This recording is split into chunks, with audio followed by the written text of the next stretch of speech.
Well, the numbers are certainly staggering, as we've heard here from our first guest. Tom, thank you. We look forward to finding solutions in prevention and treatment, certainly, and we can reference this information that we're about to receive throughout the day here. At this time, I'd like to introduce our next guest, the Lieutenant Governor Brian Calley, who leads the Michigan Prescription Drug and Opioid Task Force. Lieutenant Governor.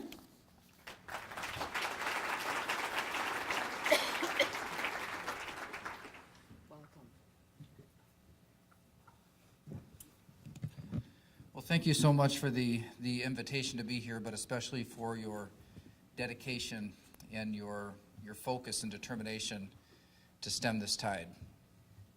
So my question of the day for you is, can we all agree that there are no throwaway lives? Can we all agree that there's value and potential in every single person? There are 52,000 people that lost their lives to overdoses last year. A couple thousand right here in Michigan.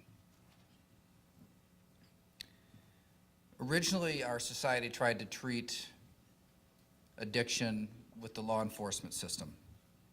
And I think it's fair to say today that trying to overcome addiction by locking people up has been a spectacular failure.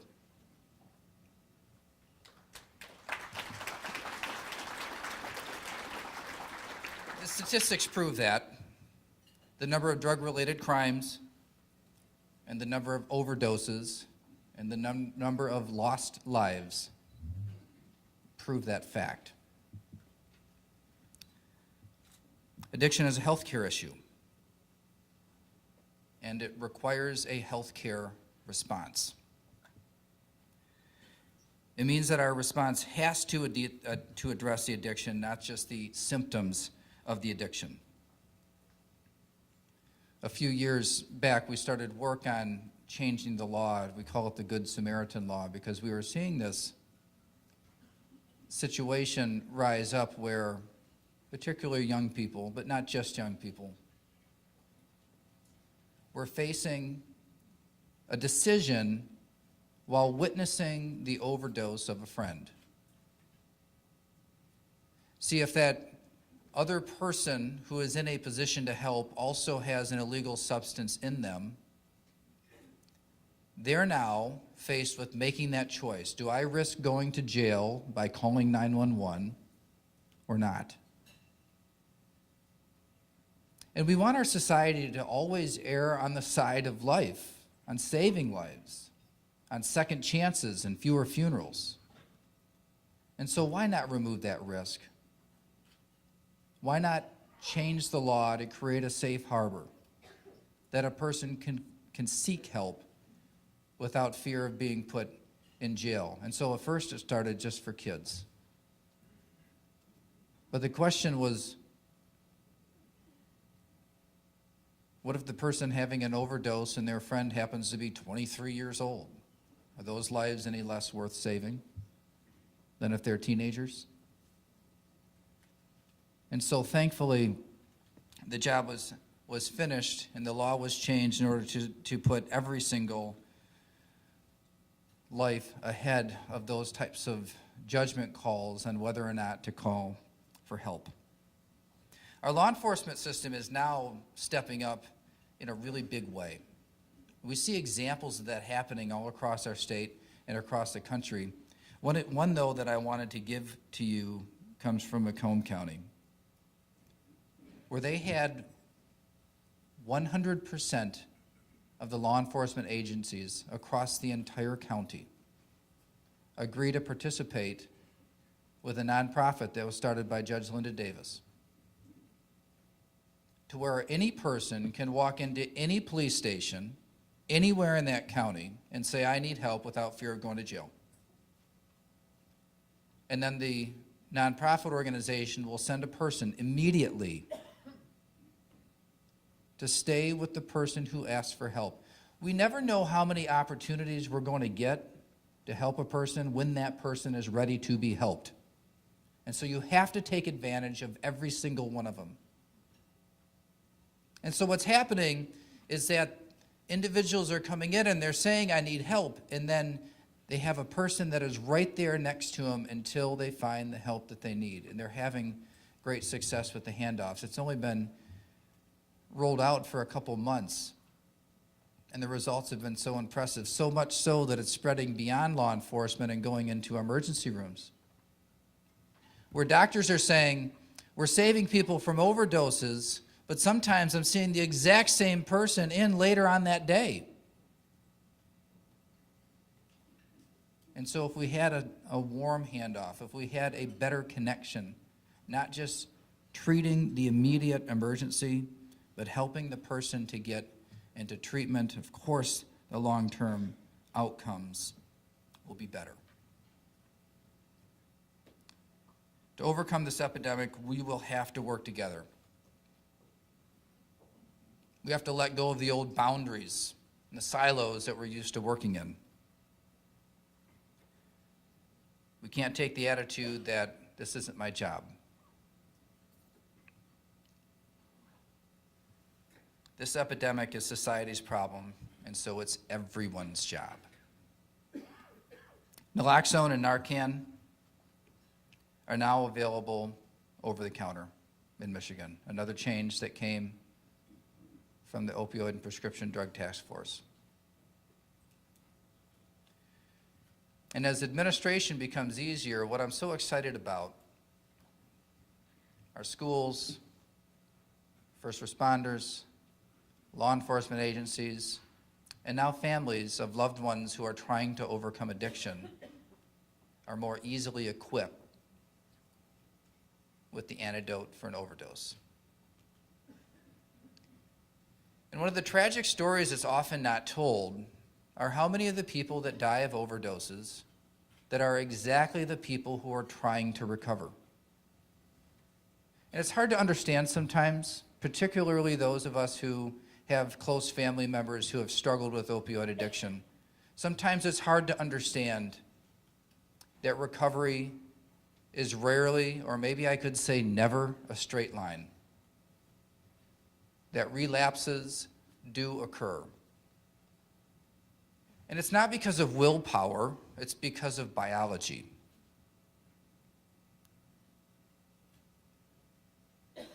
But when a person is trying to recover, and those around them are not equipped to help them with an overdose in the event of a relapse, unfortunately, some period of success can lead to a situation where that person can no longer tolerate the same dose that they took before they tried to quit. But they don't know that. And so when the relapse occurs and they take the same dose, tragically, the ones trying to get better are often exactly those who are losing their lives. I was proud to lead the Michigan task force that has developed a comprehensive plan to fight back, and it's clear that communities have a vital and essential role in making a difference. You would think in this day and age that a doctor would have access to the entire prescription history through some kind of a system of the person that they're dealing with and trying to help. But sadly, here in Michigan, that has not been the case. And too often, doctors are in a position where they have to make decisions with incomplete information. And it's not that people that have addiction issues are such good actors. It's that a person who is in withdrawal is experiencing actual and real pain. And so when they come to an ER and are dealing with a doctor that they don't know and presenting with pain, it's not fake. But if we were to better equip doctors with the entire prescription history of the patients that they're dealing with, they could identify addiction risk earlier and intervene. Recently, Michigan scrapped the old MAP system, the Michigan Automated Prescription Service. It was cumbersome and old and antiquated. It was not at all integrated into the electronic medical record systems. It was incomplete in terms of history. And if the system was available, it typically took 15 to 30 minutes to get results. As you know, anybody who knows anything about the healthcare profession knows that that type of a time frame does not fit into any practice. We've launched a new system. It's only a couple of months old now that has changed that. Not only does it have the bandwidth for every single prescriber in the entire state, but results come back in an average of 0.9 seconds.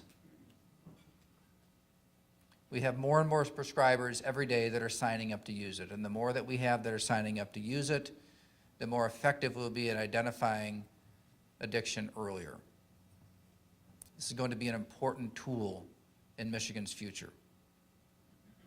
It's online today, and its utilization is ramping up. So dealing with addiction after something has gone horribly wrong is part of the plan. Detecting addiction earlier and helping doctors to have complete information to make the best prescription decisions is part of the plan. But ultimately, prevention is the best response. And there's something that every single one of us can do in prevention. And so much of it is about education. So I want to give you a couple of assignments, if I could. First is, check your medicine cabinet. We can say today that most people that use heroin started on prescription drugs. That doesn't necessarily mean they received a prescription, because sadly, particularly with young kids, experimentation out of a friend or family member's medicine cabinet is often where it starts. And so what's in your medicine cabinet? Pharmacies and our state police posts across the state have been moving forward with safe places to drop off prescription drugs. We just had National Prescription Drug Take Back Day. But here in Michigan, we don't just do it one day a year. Just at our state police post, though, on that one day, we took in 600 pounds of pills. That's a lot of pills. And that's a lot of risk of pill diversion that was taken out of the system. I don't have a way of quantifying for you the difference that makes in terms of new people becoming addicted, because we don't really know. But we do know that it is a risk, and it's a prevention step, that many medications were taken out of circulation and disposed of in an environmentally responsible way. So checking your medicine cabinet is so important. When I started this work, I thought, well, I can't believe people leave medicine like that in their medicine cabinet. And then I checked mine. And years ago, literally years ago, I had a root canal, and for some reason, I was given a prescription for Vicodin for that root canal. I didn't need a prescription for Vicodin for that procedure. I was given one, and there it sat for years at risk of being diverted. Here's the other thing for medical professionals. Those who are dealing with and talking with patients. I know that it's common, even required, to ask a patient today about the pain level that they're having. But what if we were to, at the same time, accompany that conversation with an explanation of what the risks of different types of pain treatments are? What if we made the patient a partner in managing their own pain? To help them understand on the front end that given your level of pain, and we have to be effective at treating pain. This is not an either-or conversation we're having here. We must be effective at treating pain. But how many patients would make a different decision about the way that their pain was being managed if they had all of the information? What if the option of using OxyContin came with an explanation that even if you use this exactly as prescribed, there is a good chance that you will become addicted to it? And it could destroy your life and even end it. So understand the risk involved with this medication.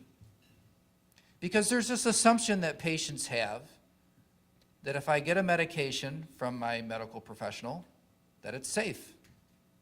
Or that I take it as prescribed, then there aren't risks. Of course, with opioids, that is not the case.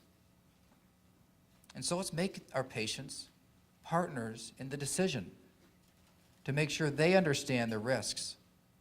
Because it's ingrained into our heads, us non-medical people,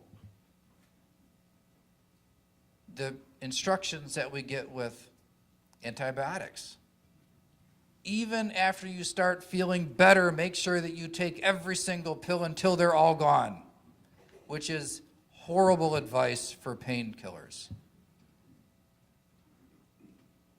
So let's make the patient a partner and giving them all the information about the risks so they can decide for themselves if they want that prescription or if they'd like to take a less risky option.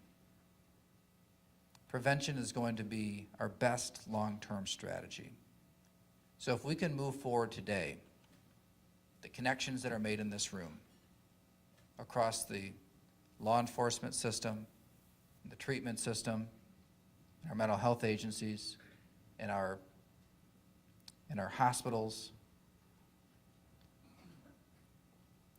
if we can agree that we're all going to work together, we're all going to be the right place, we're all going to take ownership, that no life is worth less, that every life is worth the effort,